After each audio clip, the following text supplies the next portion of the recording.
स्वागत है आप सभी का एमपी परीक्षा के ऑफिशियल यूट्यूब चैनल पर। आज इस क्लास में हम लोग बेसिकली एक डिस्कस करने वाले अपने लास्ट 30 डेज की स्टडी के बारे में। अब सबसे पहले देखो, सभी को पता है कि भाई आपके एग्जाम की डेट 8 जनवरी आ चुकी है। अब लास्ट मोमेंट में आपको लास्ट के 30 दिनों में आपको क्या करना चाहिए, किन चीजों से दूर रहना चाहिए, ठीक है, कैसे अपनी पढ़ाई को आगे बढ़ाना चाहिए, सारी चीजें A to Z यहाँ पर हम लोग आपके साथ डिस्कस करने वाले हैं। तो बेस्ट तैयारी आपको कैसे करनी है, सबसे पहले हम लोग कुछ आपको दिखाने वाले हैं।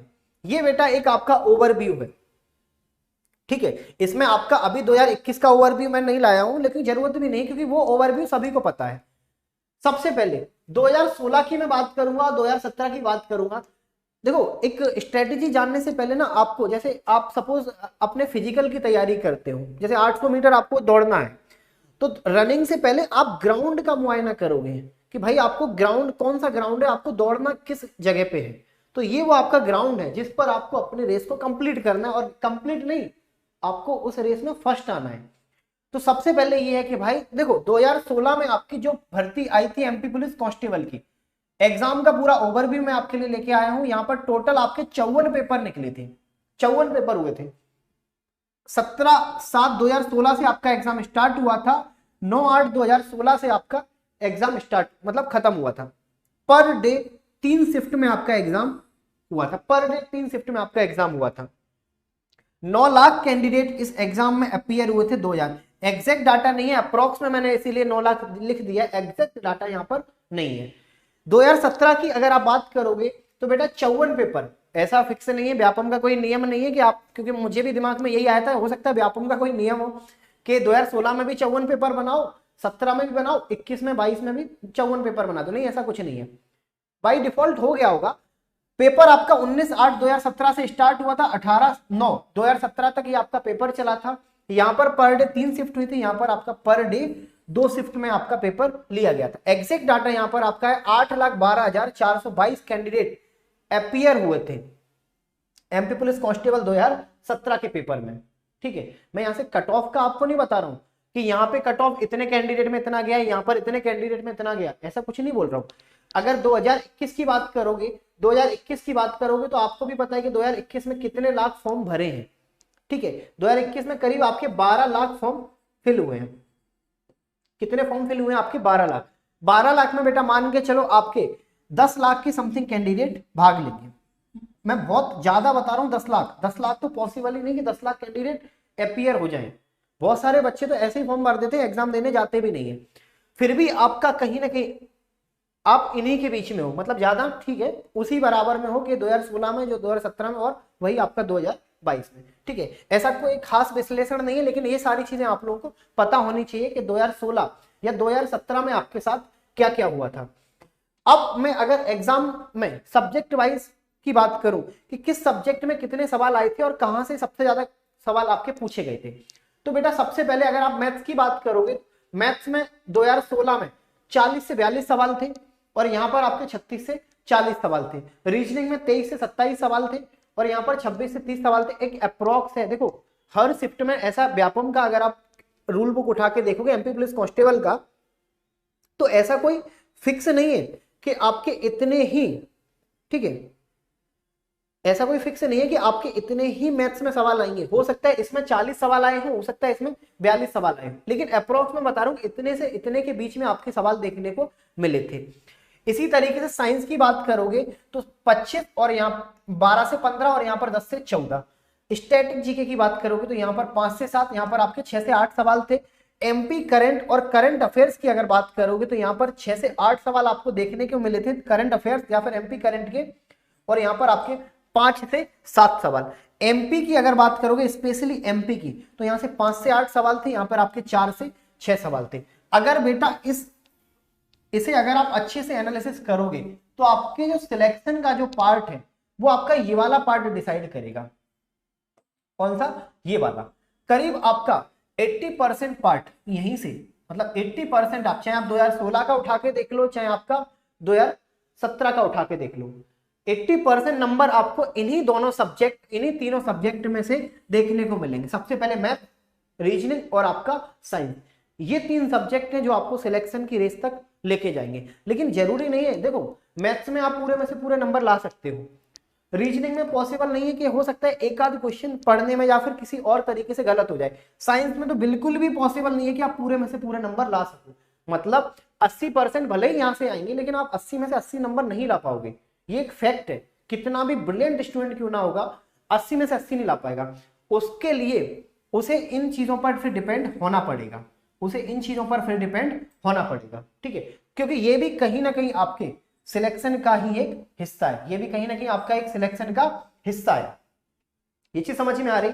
तो ये आप अगर देखोगे तो इस एग्जाम को अगर आप अच्छे से एनालिसिस करोगे, देखो मैंने 2016 और 2017 के सारे पेपर आपको सॉल्व करवाए, सारे, एक भी ऐसा पेपर नहीं जो मैंने आपको नहीं करवाया। उससे मैंने ये अंदाजा लगाया, उससे मैंने जो विश्लेषण किया, जो एनालिसिस किया है, ये आपका है कि किस सवाल, मतलब किस टॉपिक से कहां से कितना आपका सवाल पूछा जाएगा। अब देखो, आपको इस एग्जाम के लिए टोटल अगर 100 क्वेश्चन यहां से आपको पूछे जाएंगे तो आपके नंबर भी कितने होने चाहिए, टोटल यहाँ पर 100। अब इन 100 नंबर के लिए आप में से दो टाइप के कैंडिडेट होंगे। दो टाइप के कैंडिडेट कैसे? एक कैंडिडेट वो जब से नोटिफिकेशन आया है बेचारा पढ़े जा रहा है, पढ़े जा रहा है, डेट आगे बढ़ी जा रही है और वो अपना पढ़े जा रहा है। एक कैंडिडेट वो बेचारा पढ़ा, मतलब स्टार्ट उसने भी किया था, लेकिन जैसे 6 मार्च से 6 अप्रैल हुआ, 6 अप्रैल के बाद मतलब अस्थायी तौर पर स्थगित कर दिया गया, फिर उसने भी अपनी किताबें कॉपी सब रख दी।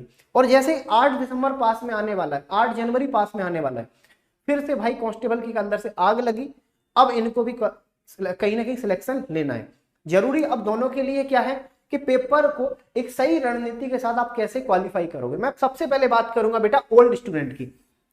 देखो, अगर ओल्ड स्टूडेंट की बात करें तो उनको कोई दिक्कत नहीं आने वाली, ठीक है। सबसे पहले बेटा आपको अब अपने आप को एक बैलेंस करने की जरूरत है। बैलेंस कैसे करोगे? सबसे पहले आप अपने जो आपका डेली रूटीन है, आप अपना डेली रूटीन में सबसे पहले मॉक टेस्ट को ऐड कर दो। जो भी मॉक टेस्ट है ना, आप इनको ऐड करो, ठीक है। आप डेली बेसिस पर करंट अफेयर्स पढ़ना चालू कर दो, क्योंकि लास्ट एक साल का करंट अफेयर्स आपको पढ़ने के लिए पढ़ने को देखना पड़ेगा। 6-8 महीने का, बहुत सारे लोग बोलेंगे भाई 6 महीने का पढ़ो, 8 महीने का पढ़ो। देखो व्यापम का ऐसा है, पूछेगा तो 1 साल का पूछेगा, नहीं तो वो 2-2 साल तक चला जाता है। अब इतना पॉसिबल नहीं कि आप 2-2 साल का करंट अफेयर्स तैयार करो, वो आपसे नहीं बनेगा तो किसी से नहीं बनेगा। लेकिन हाँ, इतना आप लोग जरूर कर सकते हो कि 1 साल तक का करंट अफेयर्स आप तैयार करो। कोई भी कैंडिडेट हो, चाहे ओल्ड चाहे न्यू, मतलब जिसको भी एमपी पुलिस कांस्टेबल के पेपर में अपियर होना है, 1 साल का करंट अफेयर्स बिल्कुल तैयार करके जाना है, ठीक है। स्टैटिक जीके का पार्ट में आपको बोलूंगा कि भाई मिसलिनियस एक पार्ट होता है आपके। कोई भी आप किताब उठाओगे, चाहे ल्यूसेंट उठाओ चाहे अरिहंत उठाओ, कोई भी आप किताब उठाओगे, वहां पर आपको एक स्टैटिक जीके का एक पार्ट मिल जाएगा, जिसे आप विविध बोलते हो, मिसलिनियस बोलते हो। वो आप अच्छे से करके जाना, यहां से आपको सवाल देखने को मिलेंगे। फिर अब आपको प्री वाईपी मतलब प्रीवियस ईयर पेपर, वैसे तो मैं आपको सारे करवा चुका हूं और आप लोगों ने भी काफी बार किए हैं उन्हें, लेकिन फिर से एक दिन में 2 अब इन्हें आप सॉल्व, मतलब पेपर से सॉल्व मत करना कि भाई 2 घंटे का पेपर है, पूरा प्रीवियस ईयर पेपर हम लोगों ने लगा के देख लिया, ऐसा करने की आप कोई जरूरत नहीं। अब एक बार इनका आप रिवीजन करो, प्रीवियस ईयर पेपर का आपको क्या करना है, एक बार रिवीजन, मतलब एक दिन में आपने 4-4 पेपर देख लिए, 5-5 पेपर देख लिए, क्योंकि पलटते जाना है, जो लगे वो लिख लिया, नहीं तो आप पलटते चले जाओ। ये ओल्ड कैंडिडेट को करना है। अगर आप बात करोगे मॉक टेस्ट की, बेटा देखो जितने मॉक टेस्ट आप लगा सकते हो, जितने आप लगा सकते हो आप लगाओ। अगर आप फिर भी पूछोगे कि सर पर डे कितने मॉक टेस्ट लगाने चाहिए, तो कम से कम बेटा आपको 2 मॉक टेस्ट तो आप लगाने चाहिए, कम से कम। मैं ओल्ड स्टूडेंट की बात करूं, अभी न्यू पर हम लोग नहीं पहुंचे, कम से कम आपको 2 मॉक टेस्ट लगाने चाहिए। और दूसरी बड़ी बात, मॉक टेस्ट लगाने से ही कुछ नहीं होगा। ऐसा मॉक टेस्ट कभी भी आप नंबर से एनालिसिस मत करना कि आपके आज 70 नंबर आ गए, कल 75 नंबर आएंगे, परसों 80 आ गए, फिर 60 आ गए, तो आप खुश हो गए, कहीं उदास हो गए, ऐसा कुछ भी नहीं है मॉक टेस्ट के साथ।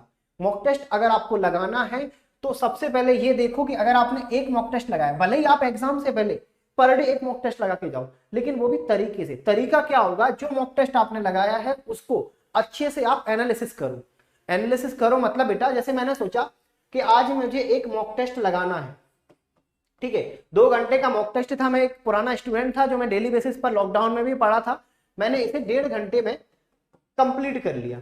अब 1.5 घंटे में मैंने कंप्लीट तो कर लिया, लेकिन अब मुझे क्या करना है, इसका एनालिसिस करना है। ठीक है, अब मुझे इसका क्या करना है, एनालिसिस करना है। एनालिसिस कभी भी गलत क्वेश्चन का बिल्कुल मत करना, मतलब गलत क्वेश्चन का करना है कि सही क्वेश्चन को छोड़ मत देना। होता क्या है, कांस्टेबल के पेपर में नेगेटिव मार्किंग नहीं है, आप तुक्के बिल्कुल लगा के आओगे। अब जब मॉक टेस्ट में भी आप तुक्के लगाओगे तो आपने देखा कि भाई ये सवाल तो आपका सही था, तो आपने उसे देखा ही नहीं, ये सवाल गलत था, इस पे आपने एनालिसिस किया, इसको आपने देखा क्यों गलत हुआ, ये सारे रीजन आप लोगों ने देख लिए। लेकिन बेटा ये गलत है आपका तरीका। अगर आपका क्वेश्चन सही हुआ है तो उसे भी एक बार देखो, सही क्यों हुआ है ये रीजन पता होना चाहिए कि भाई हम लोगों को पता थी वो चीज इसीलिए सही हुआ है। अगर कहीं वो आपका तुक्के में सही हो गया और आपने अपने आप को आगे बढ़ा दिया कि भाई ये तो वैसे ही सही हो गया, वहां भी सही हो जाएगा, और हुआ कैसे तुक्के में सही, तो वो तुक्का लगाने की जरूरत क्यों पड़ी, ये आपको अच्छे से देखना पड़ेगा। मतलब पूरे पेपर का 1 से लेकर 100 क्वेश्चन को आपको देखना पड़ेगा बहुत अच्छे से, भले ही आपको 2 घंटे इसमें लगे, 3 घंटे इसमें लगे, पर डे एक मॉक टेस्ट लगाओ वो चलेगा, लेकिन उसका एनालिसिस आपको बहुत अच्छे से करना पड़ेगा। हर एक क्वेश्चन के बारे में आपको पता होना चाहिए कि ये गलत हुआ तो क्यों गलत हुआ, ये सही हुआ तो क्यों सही हुआ। सही हुआ तो या तो तुक्के में हुआ होगा या वो चीज आपको पहले से आती होगी। प्रॉपर एनालिसिस आपका होना चाहिए। ये है आपके ओल्ड स्टूडेंट जो रेगुलर बेसिस पर पढ़ते आ रहे हैं उनके लिए, ठीक है। ये बेटा आप लोग 4 पॉइंट याद रखना। पहला पॉइंट आपका मॉक टेस्ट, ठीक है। दूसरा आपको 1 साल का करंट अफेयर्स, स्टैटिक जीके के लिए मैंने आपको बता दिया है करना क्या है। कोई भी किताब उठाओगे वहां पर आपको स्टैटिक जीके मिसलिनियस मतलब विविध वाला पार्ट मिल जाएगा, और प्रीवियस ईयर पेपर का रिवीजन जरूर करके जाना। वहां से मैं ये नहीं बोलूंगा कि क्वेश्चन फंसेंगे, बिल्कुल फंसेंगे, फंसने की संभावना है ही नहीं। आप साइंस के क्वेश्चन उठा के देखोगे तो प्रीवियस ईयर पेपर में से बहुत सारे सवाल आपको रिपीट होते हुए दिखेंगे, ठीक है। ये हो गई आपके ओल्ड स्टूडेंट के लिए। अब देखो जो नए बच्चे हैं, नए बच्चे मतलब एग्जाम के टाइम पर उन्होंने छोड़ दिया था, मतलब जब लॉकडाउन लगा या डेट आगे बढ़ी तो उन लोगों ने छोड़ दिया। अब उनको क्या करना है, सबसे पहले बेटा आप इंपॉर्टेंट आप अपने टॉपिक निकाल लो। टॉपिक कैसे निकालोगे इंपॉर्टेंट, जो मैंने आपको बता दिया कि मैथ्स में यहाँ से इतने क्वेश्चन आएंगे, रीजनिंग में इतने आएंगे। अब मैथ्स में भी देखो, मैथ्स में सबसे ज्यादा टॉपिक, सबसे ज्यादा सवाल कौन से टॉपिक से आपसे पूछे जा रहे हैं। अगर वो टॉपिक आपसे बनता है तो ठीक है, नहीं बनता है तो आप उसे सॉल्व करके देखो। इंपॉर्टेंट टॉपिक पे अब आप थोड़ा सा वर्क करो, मतलब आपको यही चीज एक्स्ट्रा करनी है और आपको कुछ भी एक्स्ट्रा नहीं करना है। इंपॉर्टेंट टॉपिक अगर आप देखना चाहो तो मैंने एक चैप्टर वाइज पूरा कंप्लीट आपको मैथ्स कराया है, नीचे प्लेलिस्ट में आपको वो सारी चीजें मिल जाएंगी, ठीक है। ये भी कर सकते हो। बाकी सारी चीजें आपकी सेम है, current affairs, static GK, mock test, previous year paper, सारी चीजें आपकी सेम है, सब आपको एज इट इज करना है। बस यहां पर एक पॉइंट आपको देखना है, क्या, इंपॉर्टेंट टॉपिक। जैसे सपोज मान के चलो टाइम एंड वर्क आपसे नहीं बनता है, ठीक है, तो टाइम एंड वर्क देखो आपसे क्यों नहीं बनता है। एक दिन लो, टाइम एंड वर्क के सारे टाइप लगा लो, उनका रिवीजन कर लो, उनकी प्रैक्टिस कर लो, खत्म बात, हटा दो टाइम एंड वर्क को। अब टाइम एंड वर्क को आप तभी देखोगे जब मॉक टेस्ट आप लगाओगे, और मॉक टेस्ट में टाइम एंड वर्क का वो टाइप आपसे नहीं बनेगा, तो पूरा टाइम एंड वर्क नहीं देखना है आपको, टाइम एंड वर्क का वो एक पार्ट देखना है जो आपसे नहीं बना है। बस इतना आपको ध्यान रखना है, बाकी सारी चीजें वही है। करंट अफेयर्स 1 साल का आपको तैयार करके जाना ही है। स्टैटिक जीके आपको मिसलेनियस विविध पार्ट से पढ़ के जाना है। प्रीवियस ईयर पेपर का आपको रिवीजन करना है, ठीक है। अब सबसे बड़ी बात कि सर इतना सब कुछ हम लोग पढ़ेंगे तो टाइम मैनेजमेंट कैसे करेंगे, टाइम मैनेजमेंट कैसे होगा। देखो सिलेक्शन पेपर आपका है, सिलेक्शन आपका है, वर्दी आपकी है, तो टाइम मैनेजमेंट भी आप ही का होगा। अगर आप मुझसे बोलोगे सर कितने घंटे पर डे पढ़ना चाहिए, तो मैं बोलूंगा यार ये हर किसी का पर्सनल होता है। कोई होगा जो 2 घंटे में सारी चीजें, इतनी सारी चीजें कवर कर सकता है, कोई होगा जो 12 घंटे में भी कवर नहीं कर पाएगा। तो हर किसी को, आप बिल्कुल भी किसी से बात मत करना कि टाइम मैनेजमेंट मुझे कैसे करना है। आप बस इतना रखना जितना मैंने आपको बताया, इसे आप रेगुलर बेसिस पे, क्योंकि बात केवल 1 महीने की है, 1 महीने में जितना आप खुद को झोंक सकते हो झोंको। बाद में कहीं 1 महीने के बाद आपके जीवन में कहीं काश शब्द ना आ जाए, काश तब उस टाइम ये सब कर लेते तो ये ना होता। तो काश ना लाना, काश को मत आने देना। टाइम मैनेजमेंट कैसे करोगे कि आप ऐसे देख लो कि 2 घंटे का आपको एक मॉक टेस्ट लगाना, 1 घंटे का आपको उसका एनालिसिस करना है, ठीक है। फिर 1 घंटे आपको आधा घंटा करंट अफेयर्स पर देना है, आधे घंटे स्टैटिक जीके, मतलब इस तरीके से आप अपने टाइम को मैनेज कर सकते हो। कोई कंपलसरी नहीं है कि आप मॉर्निंग में सुबह 5 बजे उठ के पढ़ रहे हो कि तभी आपका सिलेक्शन होगा, नहीं। अगर आप हैबिचुअल नहीं हो सुबह उठने के, रात में पढ़ो। अगर आप रात में हैबिचुअल नहीं हो तो सुबह पढ़ो, सुबह नहीं हो तो आप दोपहर में पढ़ो, जब आपको पढ़ना है आप पढ़ो। लेकिन ये मत देखना कि भाई आपको 8 घंटे पर डे पढ़ना है, आपको 10 घंटे पर डे या फिर 12 घंटे, कोई कंपलसरी नहीं है। लेकिन हाँ मिनिमम अगर आप देखोगे एग्जाम का टाइम है, लास्ट मंथ है, तो आप 7 से 9 घंटे पढ़ सकते हो, कंपलसरी ये भी नहीं है। हो सकता है जितना मैंने आपको बताया उतना आप 4-5 घंटे में ही कवर कर लो। 2 घंटे का मॉक टेस्ट, 1 घंटे का एनालिसिस, बाकी आपने निपटा दिए। तो इतना तो आपको एवरेज रखना पड़ सकता है, इतना आप अपने लिए टाइम निकाल लेना। अब आपके बीच में बहुत सारे बच्चे होंगे जो मतलब लड़कियां होंगी जिन मतलब मैरिड होंगी, हाउसवाइफ होंगी, या फिर लड़के होंगे जॉब में होंगे, तो भाई ये आपकी प्रॉब्लम नहीं है, मतलब ये आपको ही इस प्रॉब्लम से बाहर निकलना है, ठीक है। ये टाइम मैनेजमेंट भी आपको ही करना है, इसके लिए कोई भी आपको मदद करने वाला नहीं है, ठीक है, कोई भी आपको हेल्प नहीं करेगा, ये सारी चीजें आपको खुद से देखनी पड़ेंगी। ये चीज समझ में आई? तो टाइम मैनेजमेंट आपको खुद से देखना है, आपका क्या डेली रूटीन है, आपको कैसे क्या करना है, ये खुद से बेहतर कोई नहीं जानता। मेरा डेली रूटीन क्या है ये मुझसे बेहतर कोई नहीं जानता, इसी तरीके से आपका डेली रूटीन क्या है ये आपसे बेटर कोई नहीं जानेगा। अगला जो सबसे ज्यादा आप लोगों का डाउट रहता है, साहब लेवल क्या होगा। मैं डेली क्लास में देखता हूँ 10 से 12 बच्चे ऐसे मिल ही जाएंगे, 10 से 12 बच्चे मिल ही जाएंगे कि सर लेवल क्या होगा एग्जाम का, लेवल क्या होगा। देखो अगर आप लेवल की बात करोगे तो मैं अपने अनुभव के अनुसार आपको बताऊं तो लेवल पहले से थोड़ा बढ़ेगा, जरूर बढ़ेगा, ठीक है, लेवल आपका बढ़ेगा। क्योंकि देखो लेवल बढ़ने का एक रीजन है, लेवल बढ़ने का रीजन क्या है, क्योंकि आपको अच्छा खासा टाइम मिला है, ठीक है, और टाइम मिलने के साथ साथ इतनी वैकेंसियां भी नहीं है जितने फॉर्म भरे गए हैं। 4200 या 4000 प्लस में आपकी कुछ वैकेंसियां हैं। उस 4000 वैकेंसियों के लिए आज की अगर देखोगे ना बेटा, एमपी में 4000 नहीं 4 लाख बच्चे मिल जाएंगे जो कांस्टेबल बनने के लिए बिल्कुल एलिजिबल होंगे। तो उन 4 लाख में से 4000 को छांटना है। हर कोई तैयारी कर रहे हैं, बिल्कुल काबिल है कांस्टेबल बनने के लिए, 4 लाख में से 4000 छांटना है, तो लेवल बढ़ेगा। इतना भी नहीं बढ़ेगा कि बिल्कुल आपके सर के ऊपर से चला जाए। एक चीज याद रखना, लेवल बढ़ेगा तो आपके लिए नहीं बढ़ेगा, सभी के लिए बढ़ेगा। लेवल घटेगा तो आपके लिए नहीं, सभी के लिए घटेगा। बेस्ट एग्जांपल अभी कल हाल ही में आपका जेल प्रेरी का रिजल्ट आया, कितनी पोस्ट थी, 250 भी पोस्ट नहीं थी आपकी, कट ऑफ कितना गया 80। 250 पोस्टों के लिए पूरे एमपी से 80 कट ऑफ, मतलब जाना तो 90 या 95 के ऊपर था, फिर इतना कम क्यों गया? क्योंकि लेवल बढ़ाया था, लेवल बढ़ाया तो कट ऑफ को गिराना पड़ेगा। मतलब अगर 250 पोस्ट के लिए 80 कट ऑफ गया, तो अगर ये पोस्ट 500 कर देते तो कट ऑफ तो और नीचे चला जाता, 70 की लाइन में आ जाता, 60 की लाइन में आ जाता। 1000 पोस्ट होती तो कट ऑफ तो 60 चला जाता, 50 चला जाता। तो ये चीजें होती हैं लेवल की। तो लेवल के लिए आप बिल्कुल भी परेशान मत हो, लेवल कुछ भी हो कैसा भी हो आपके अकेले के लिए नहीं है, वो हर किसी के लिए है। जो क्वेश्चन इतना सोच के जाना, जो आप लोगों ने मेहनत की है आपसे बनेगा, नहीं तो वो किसी से भी नहीं बनेगा। अगर आप छोड़ के आ रहे हो तो वो किसी से बन ही नहीं सकता, इतना आप बिल्कुल सोचते हुए जाना, ठीक है। आप लोगों ने जो तैयारी की है बहुत अच्छे लेवल की है, ठीक है। तो एग्जाम का लेवल मेरे अकॉर्डिंग, मेरे अनुभव के अकॉर्डिंग, एक्सपीरियंस के अकॉर्डिंग बढ़ेगा, इतना भी नहीं, थोड़ा सा लेवल बढ़ाएंगे एग्जाम का, ठीक है। और एग्जाम का लेवल किस सब्जेक्ट में बढ़ाएंगे? मैथ्स में बढ़ाएंगे वो लोग, रीजनिंग में बढ़ा सकते हैं, साइंस में थोड़ा सा हो सकता है बढ़ा दे, हो सकता है, क्योंकि साइंस ऑलरेडी बच्चों को कम आती है, ठीक है। इसमें तो वो बढ़ा सकते हैं मैथ्स और रीजनिंग में। चलो अगला जो आप लोगों का सबसे ज्यादा कि भाई कट ऑफ कितना जाएगा, ठीक है, कि कितने नंबर लाएं, कितना क्या होगा। भाई एक बात बताओ, मैं कट ऑफ के लिए कभी भी मैं आपके फेवर में नहीं हूं कि मैं कट ऑफ का एग्जाम से पहले बोलूं। मैं हमेशा आपको एक ही चीज बोलता हूं कि भाई कट ऑफ मत पूछा करो मुझसे, आप खुद बताओ, पेपर अभी हुआ नहीं है, कट ऑफ कैसे मैं डिसाइड कर सकता हूं? कट ऑफ से अच्छा आप मुझसे ये पूछो कि साहब सेफ स्कोर क्या होता है। सेफ स्कोर, कट ऑफ और सेफ स्कोर दोनों अलग है। कैसे अलग है समझो। देखो अगर आपको सपोज मान के चलो 800 मीटर की रेस पूरा करना है, 800 मीटर की आपको रेस पूरा करना है, ठीक है, तो आप लोग क्या करोगे? सबसे पहले आप अपने मन में एक डिसाइड करोगे 800 मीटर की रेस मुझे 2:45 में दौड़ना है। अगर ये बेटा आपका एक सेफ, ये इसे आप बोलते हो सेफ टाइम, अगर इस 2:45 के अंदर आ जाओगे तो आप क्वालिफाई हो, नहीं तो आप डिस्क्वालीफाई हो जाओगे। तो हर कोई कैंडिडेट अपना एक सेफ स्कोर डिसाइड करे। सेफ स्कोर मतलब मुझे एमपी पुलिस कांस्टेबल में 80 नंबर तक लाना ही पड़ेगा, मुझे 90 नंबर तक लाना ही पड़ेगा, मुझे 95 85, ऐसा अपना एक खुद का सेफ स्कोर तैयार करो। मैं कट ऑफ की बात नहीं कर रहा हूं, हाँ इतना भी कम सेफ स्कोर मत डिसाइड कर लेना कि साहब 60 नंबर तो मुझे लाना ही है, बेटा फेल हो जाओगे।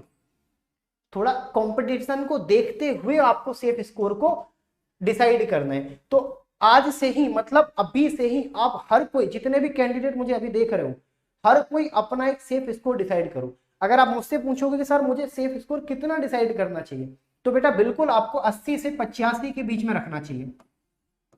80 से 85 के बीच में रखना चाहिए सेफ स्कोर, मतलब 80 से 85 आपके के बीच में नंबर हर मॉक टेस्ट में आने चाहिए, तभी तो जाकर वहां पर आएंगे। ठीक है, तो इतना आप अपना सेफ स्कोर बिल्कुल रख सकते हो, लेकिन जरूरी नहीं कि 80 से 85, 80 से कम मत रखना, इससे कम संभावना नहीं है कट ऑफ जाने की, क्योंकि नंबर मैं फिर आपको वही बोलूंगा कि 4 लाख कैंडिडेट में से आपको 4000 को छांटना है, तो कट ऑफ और लेवल थोड़ा सा बढ़ेगा, बढ़ेगा तो इतना भी नहीं बढ़ेगा कि लाना ही मुश्किल हो जाए। तो 80 से 85 तक आप अपना एक सेफ स्कोर को डिसाइड कर सकते हो। कैसे सेफ स्कोर तक पहुंचोगे, ये सारे सब्जेक्ट मैंने आपको बता दी कि maths, reasoning, science, static, GK, current affairs, MP, कहां से कितना नंबर आप ला सकते हो, कौन सा सब्जेक्ट आपका स्कोरिंग है, कौन सा सब्जेक्ट आपका नॉर्मल है, ये खुद आप अपना पर्सनल तरीके से देखो। किसी का रीजनिंग अच्छा होगा तो किसी का साइंस अच्छा नहीं होगा, कोई बायो वाला होगा तो उसका साइंस बहुत अच्छा होगा, उसका मैथ्स थोड़ा कमजोर होगा। तो ये आप खुद से देखो कि आप इस सेफ स्कोर तक कैसे पहुंचोगे, ये आप खुद से डिसाइड करो। ठीक है, तो इसके लिए आप कट ऑफ मत बोला करो कि कट ऑफ, क्योंकि जब तक पेपर नहीं हो जाता, हजारों वीडियो आपको मिल जाएंगे यूट्यूब पर, अब अभी से आपको बता देंगे आपका 80 कट ऑफ जाएगा, 90 जाएगा, इतना जाएगा, उतना जाएगा। कट ऑफ अभी मैं क्या कोई भी डिसाइड नहीं कर सकता, कट ऑफ डिसाइड करेगा आपका एग्जाम का लास्ट दिन, जब हर कैंडिडेट अपना पेपर दे के आ जाएगा, क्योंकि तब आपको पता चलेगा कौन कितने पानी में है। ठीक है, तो कट ऑफ से छोड़ो, आज से आप अपना सेफ स्कोर देखो। ठीक है, चलो अगला, अब आप लोगों के लिए जरूरी सूचना है कि भाई देखो एग्जाम में अब बहुत कम टाइम बचा है, अब एक भी गलती गुजारा नहीं होगी आप लोगों से, एक भी गलती, क्योंकि 4 लाख कैंडिडेट में से आपको 4000 को चुनना है, तो उतनी क्वालिटी तो आपको लानी पड़ेगी अपने अंदर। तो सबसे पहले आपको करना क्या है, यूट्यूब का आप शेड्यूल देख लो। पर डे मैं आपको 12 बजे से लेकर 1:30 बजे के बीच में मैथ्स की मैं आपको प्रैक्टिस कराता हूं, इस सेशन में आप जोड़ो, मैं गारंटी लेता हूं इस सेशन से आपका बाहर एक भी सवाल नहीं जाएगा, चाहे वो आपका कितना भी लेवल हाई क्यों ना कर दे, एक भी सवाल आपका इस सेशन से बाहर नहीं जाएगा। इसी तरीके से आपका रीजनिंग का 1:30 से 2:30, यहां से भी कुछ नहीं, साढ़े, अब देखो साइंस की आपकी 2 टाइम है, पहला 3:30 से 4:30, ठीक है, ट्यूसडे, थर्सडे और सैटरडे, इसमें चलेगी आपकी थ्योरी। फिर चलेगा आपका 8 से 9, कब, मंडे और सैटरडे, इसमें चलेगा आपका लेवल वाइज मतलब एमसीक्यूज। ये सारी चीजें आपको यहां पर मिलेंगी। और दूसरी आप लोगों के लिए जरूरी सूचना, सबसे ज्यादा जरूरी, कि भाई अभी तक अगर आप लोगों ने परीक्षा के एप्लीकेशन को इंस्टॉल नहीं किया है तो भाई करो। अगर आपको लग रहा है कि यहां से आपको कोई भी वीडियो कोर्स परचेस करना चाहिए, ठीक है, वीडियो कोर्स, मॉक टेस्ट आप ले सकते हो, बिल्कुल। एक रेफरल कोड याद रखना, SOMSIR, ठीक है, और 40, इससे मिल जाएगा आपको क्या, 40% का डिस्काउंट। और सबसे बड़ी बात, अभी जो आपका मैंने शेड्यूल बताया है ना, इसमें एक सब्जेक्ट और ऐड होने वाला है, वो हो जाएगा आपका जीके का। बहुत जल्द आपको इस शेड्यूल में जीके का भी क्लास देखने को मिल जाएगा। तो सबसे ज्यादा जरूरी, चैनल को आप सब्सक्राइब कर लो, ताकि आपको, ठीक है, नीचे डिस्क्रिप्शन में आपको क्या, ठीक है। और सैटरडे को एक आपकी मैराथन क्लास होगी, सैटरडे को मैं बता देता हूं आपको, 11 बजे से आपके एमपी पुलिस के लिए स्पेशल 11 बजे से आपका एक मैराथन क्लास होगा, जिसमें सारे सब्जेक्ट का, चाहे आपका साइंस हो, जीके हो, मैथ्स हो, रीजनिंग हो, आपका एक साथ रिवीजन कराया जाएगा। नीचे लिंक आपको कमेंट बॉक्स में दे के रखी है, ठीक है। चलो यहां पर मैं आपको बता देता हूं कि भाई मॉक टेस्ट आप यहां से ले सकते हो, एक रेफरल कोड यूज कर लेना, जिससे आपको मिल जाएगा क्या, 40% का डिस्काउंट। इसमें आपको मैथ्स के भी आपको वीडियो कोर्स मिल जाएंगे, अगर आपको लग रहा है, कंपलसरी नहीं, अगर लग रहा है आपको जरूरत है तो आप यहां से ले सकते हो। नहीं तो यहां पर फ्री में भी आपको बहुत सारी चीजें मिल जाएंगी, जैसे डेली डोज हो गया एमपी जीके का, ठीक है, एमपी करंट अफेयर्स का, मतलब हर चीज का। हाँ, मॉक टेस्ट तो खैर आपको लेना ही है, क्योंकि कहीं ना कहीं से आपको प्रैक्टिस करना ही है, ठीक है। अब जो भी आप लोगों के डाउट्स हो, अब आप लोग एक बार अपने डाउट पूछ लो।